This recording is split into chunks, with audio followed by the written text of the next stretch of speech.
mengikuti kegiatan Bina Iman Anak bersama kakak-kakak dari lingkungan Santa Monica.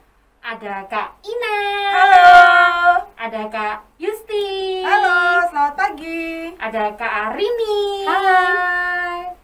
Nah, sebelum kita memulai acara Bina Iman, mari kita berdoa dulu ya supaya kegiatan kita diberkati Tuhan. Silahkan Kak Arini. Marilah adik-adik, sebelum mulai kegiatan kita hari ini, kita berdoa dulu. Lipatlah tangan, tutup mata, untuk berdoa pada Tuhan. Dalam nama Bapa dan Putra dan Roh Kudus. Amin. Selamat pagi Tuhan Yesus. Terima kasih karena hari ini kami boleh mengikuti Bina Iman. Meskipun kami mengikuti Bina Iman di rumah kami masing-masing, kami percaya Engkau hadir di tengah-tengah kami. Berkatilah kami Tuhan, agar kami mampu mendengarkan dan melaksanakan sabda-Mu. Amin. Dalam nama Bapa dan Putra dan Roh Kudus. Amin. Nah, setelah ini adik-adik, kita mau mendengarkan sabda Tuhan yang dibawakan oleh Kak Ina. Silakan Kak. Bacaan diambil dari Injil Matius, pasal 10, ayat 26 sampai 33. Jadi, janganlah kamu takut terhadap mereka, karena tidak ada sesuatu pun yang tertutup, yang tidak akan dibuka, dan tidak ada sesuatu pun yang tersembunyi, yang tidak akan diketahui. Apa yang kukatakan kepadamu dalam gelap, katakanlah itu dalam terang. Dan apa yang dibisikkan ke telingamu, beritakanlah itu dari atas atap rumah. Dan janganlah kamu takut kepada mereka yang dapat membunuh tubuh, tetapi yang tidak berkuasa membunuh jiwa. Takutlah terutama kepada Dia yang berkuasa membinasakan baik jiwa maupun tubuh di dalam neraka. Bukankah burung pipit dijual 2 ekor seduit? Namun seekor pun daripadanya tidak akan jatuh ke bumi di luar kehendak Bapamu. Dan kamu, rambut kepalamu pun terhitung semuanya. Sebab itu, janganlah kamu takut, karena kamu lebih berharga daripada banyak burung pipit. Setiap orang yang mengakui aku di depan manusia, aku juga akan mengakuinya di depan Bapa-Ku yang di sorga. Tetapi barang siapa menyangkal aku di depan manusia, aku juga akan menyangkalnya di depan Bapa-Ku yang di sorga. Demikianlah sabda Tuhan. Syukur kepada Allah. Terima kasih Kak Ina sudah dibacakan sabda Tuhan. Nah, untuk lebih memahami pesan dari kitab suci, sebentar lagi, ayo kita lihat sama-sama video berikut ini. Pada zaman dahulu, di pondok kecil di hutan, hiduplah ibu kambing dan anak-anaknya dengan bahagia. Anak-anak kambing itu sangatlah lucu. Mereka terlihat seperti mainan. Ibu kambing, seperti ibu lainnya, mencintai anak-anaknya. Dia melindungi mereka dari hewan liar di hutan. Satu hari, sebelum pergi mencari makanan, ibu kambing memanggil semua kambing dan berkata,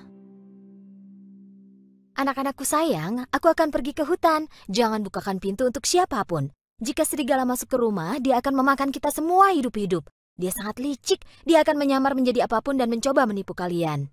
"Jadi bagaimana kami akan mengenalinya?" "Serigala bersuara serak, dan aku punya suara yang lembut dan indah. Jadi kau bisa segera mengenalinya dari suaranya yang berat dan serak." Saat akan pergi, ibu kambing ingat satu hal. Dia berbalik ke anak-anaknya. Ah, satu lagi, kaki serigala berwarna hitam dan aku putih. Kalian juga bisa mengenalinya dari kakinya.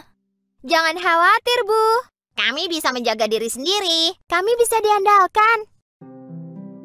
Ibu kambing mencium anak-anaknya satu persatu, lalu pergi ke hutan. Serigala mengawasi mereka dari jauh. Ketika dilihatnya ibu kambing pergi, dia menunggu sebentar, lalu datang ke pintu pondok dan mengetuk pintunya.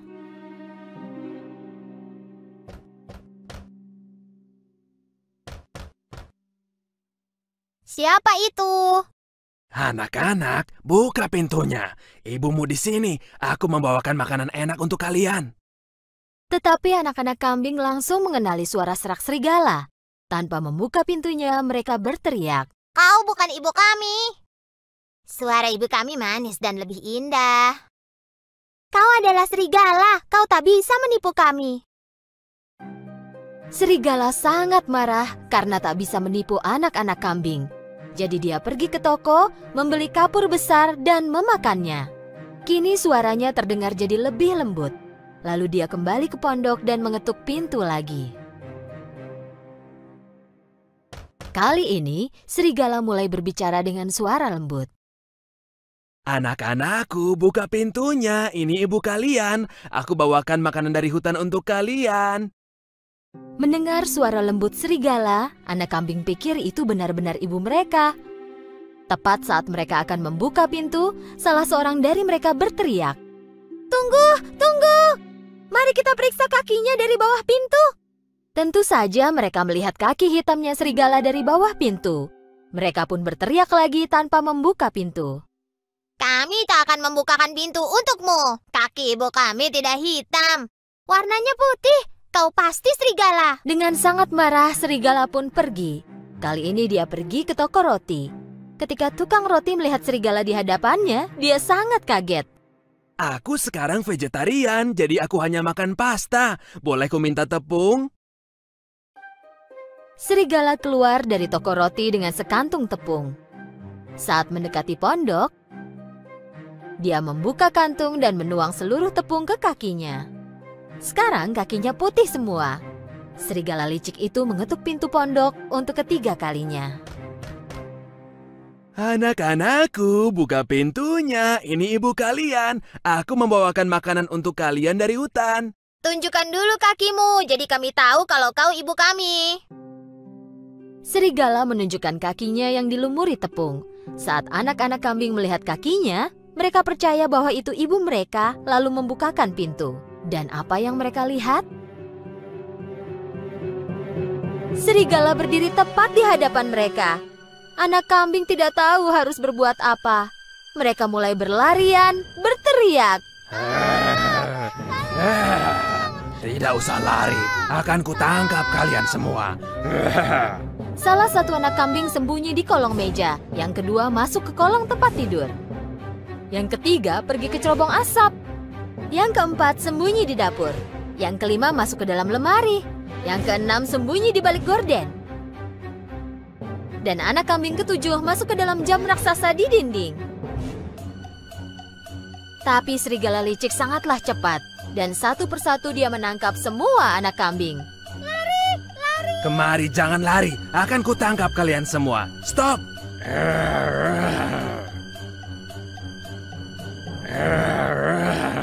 Satu-satunya yang tidak dapat dia temukan adalah kambing yang bersembunyi di dalam jam.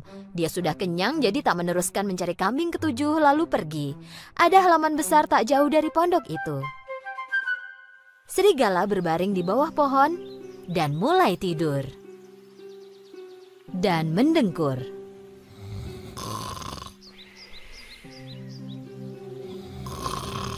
Tak lama kemudian, ibu kambing pulang.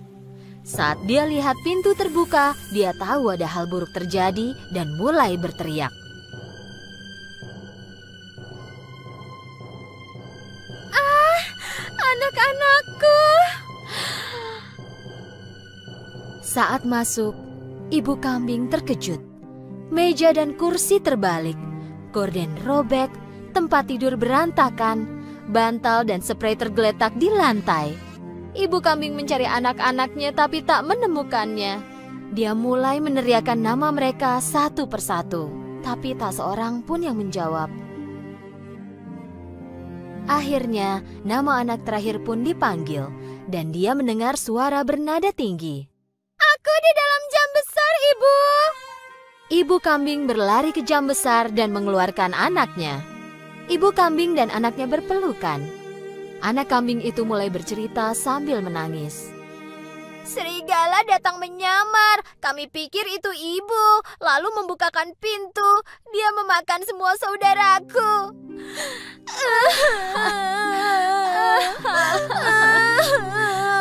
Anak-anakku. Ibu kambing sangat marah. Dia menangisi anak-anaknya. Dengan satu anak yang tersisa, dia berjalan keluar dan menuju ke halaman. Kemudian mereka melihat serigala tidur di bawah pohon. Serigala mendengkur keras sehingga membuat cabang pohon bergoyang.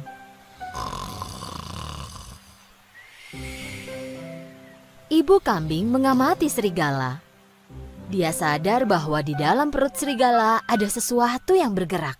Ya ampun, apa itu anak-anakku ada di dalam perutnya dan mereka masih hidup? Ibu kambing menyusun rencana dan berkata ke anaknya, larilah ke rumah dan bawakan jarum, benang, dan gunting.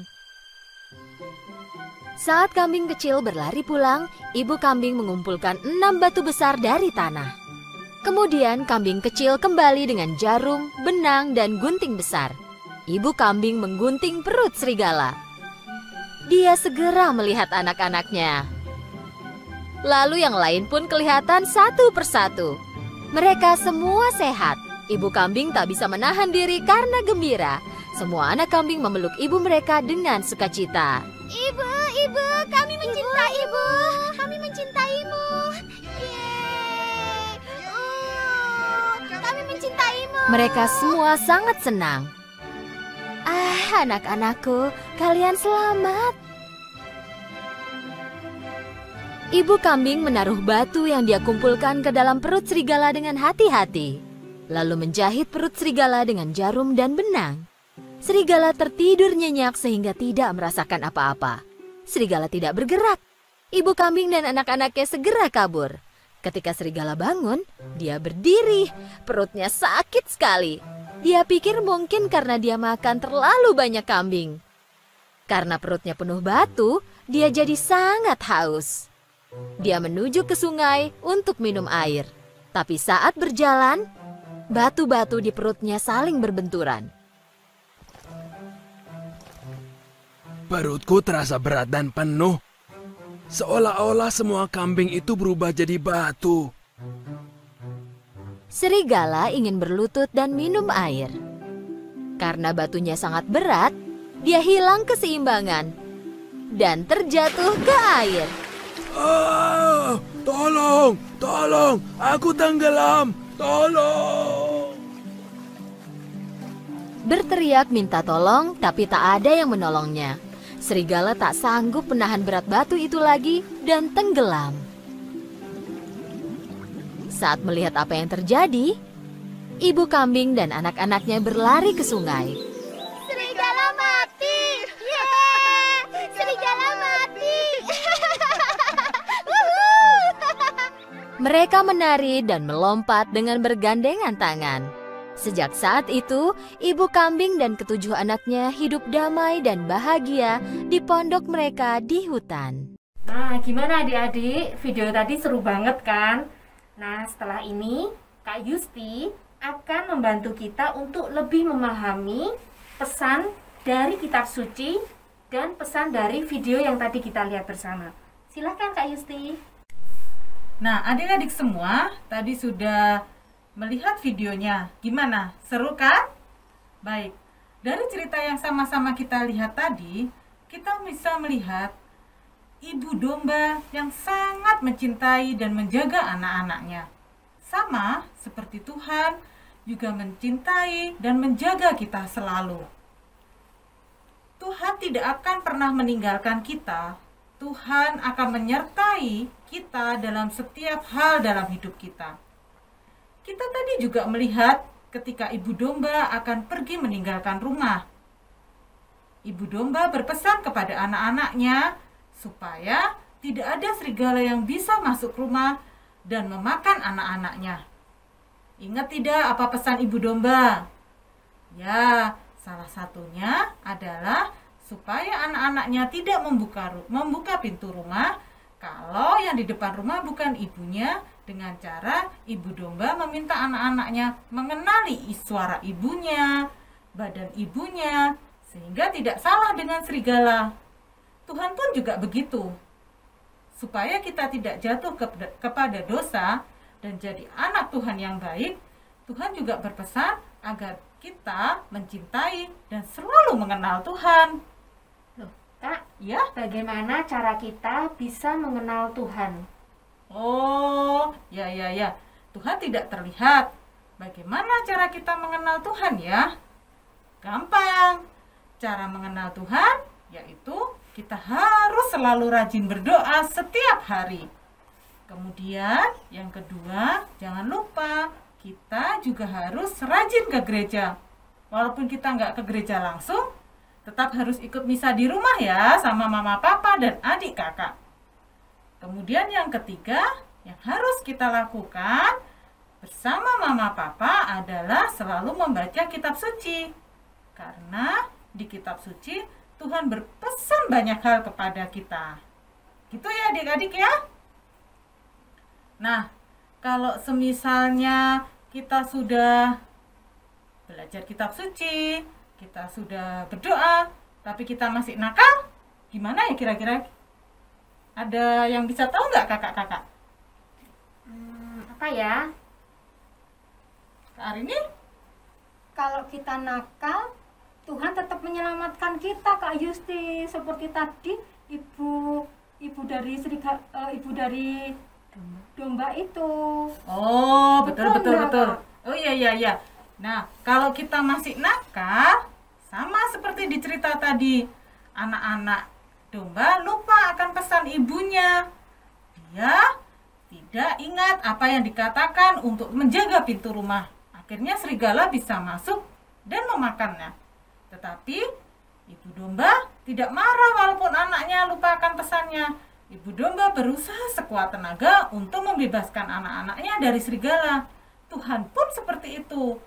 Jadi, walaupun kita sudah diberi pesan dan masih tetap nakal, Tuhan akan membantu kita untuk bangkit lagi menjadi anak hebat, menjadi anak kebanggaan Tuhan. Jadi, yuk kita belajar bersama-sama mencintai dan mengenal Tuhan, karena kita sangat berharga di mata Tuhan, lebih daripada burung-burung pipit yang ada di langit. Tuhan akan menjaga kita dengan luar biasa. Gitu kakak Pipit. Wah, terima kasih ya Kak Yusti ya, penjelasannya sungguh menarik. Dan adik-adik perlu ingat ya, bahwa burung pipit aja disayang Tuhan, apalagi kita sebagai anak-anak Tuhan. Nah, adik-adik, setelah tadi kita mendengarkan sabda Tuhan, sekarang waktunya kita untuk membuat kreativitas burung pipit dari kertas. Wah, seru ya kayaknya. Nah, sebelum kita buat, kita siapkan dulu yuk bahan-bahannya. Pertama, adik-adik butuh kertas buffalo atau kertas yang sedikit kaku. Kemudian, adik-adik juga butuh lem, ballpoint atau pensil, gunting, dan yang paling penting adalah pola burung pipit. Nah, adik-adik bisa menggambar sendiri atau juga bisa memperoleh dari internet. Nah, pola burung pipit ini terdiri dari dua bagian, yaitu pola sayap dan pola badan burung pipit. Pola ini bisa adik-adik gambar dulu di kertas biasa atau langsung bisa adik-adik gambar di kertas buffalo tadi. Nah, sekarang yuk kita mulai membuat kreativitasnya. Nah, sekarang yuk kita mulai membuat burung pipit dari kertas. Langkah pertama, kita siapkan bahan-bahannya terlebih dahulu. Ada gunting, pensil, lem, kertas buffalo atau kertas tebal, dan pola burung pipit yang sudah kita print sebelumnya.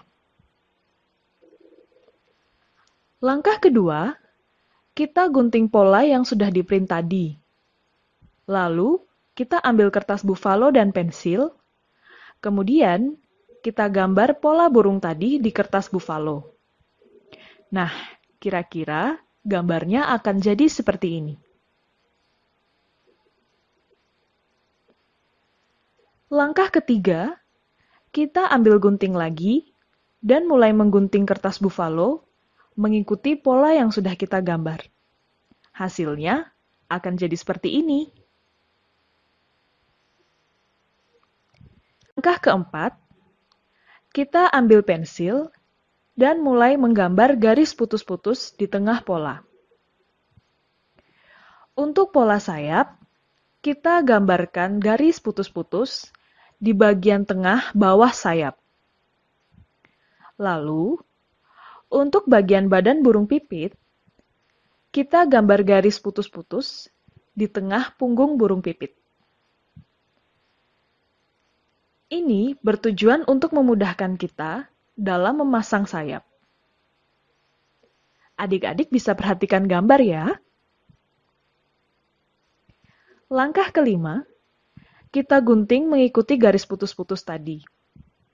Hati-hati ya adik-adik, jangan sampai digunting sampai bawah. Adik-adik bisa lihat gambar ini ya. Langkah keenam, setelah kita selesai menggunting garis putus-putus tadi, kita pasang sayap dan kira-kira akan jadi seperti yang ada di gambar ini. Langkah yang terakhir, kita tekuk sedikit bagian depan sayap. Lalu kita berikan sedikit lem supaya sayapnya lebih kuat dan tidak mudah terlepas. Adik-adik juga bisa menambahkan mata di kedua sisi burung pipit. Nah, beginilah hasil kreativitas burung pipit dari kertas. Selamat mencoba ya!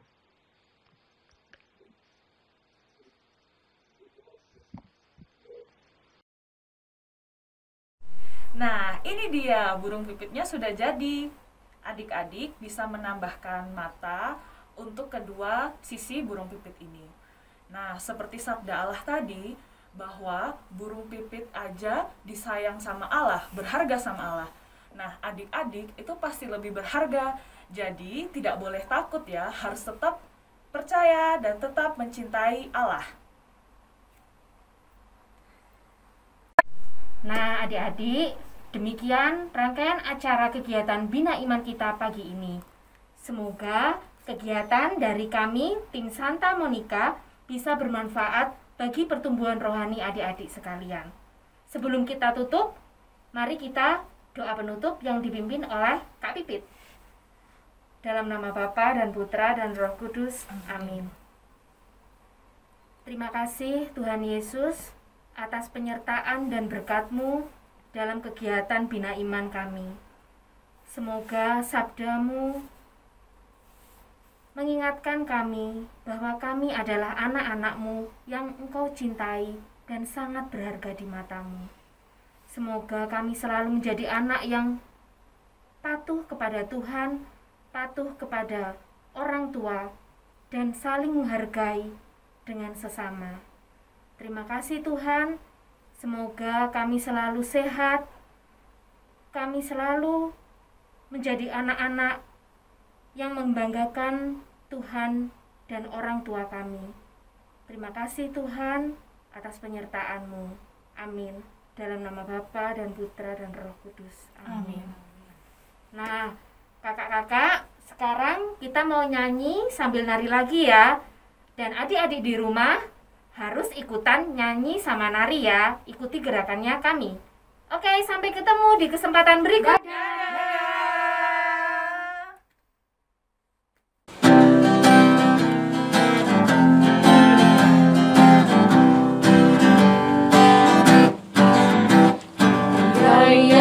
Yeah, happy, yeah.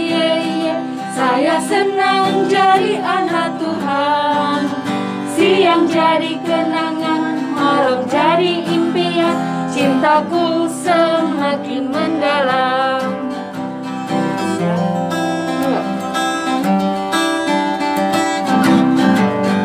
Happy ya ya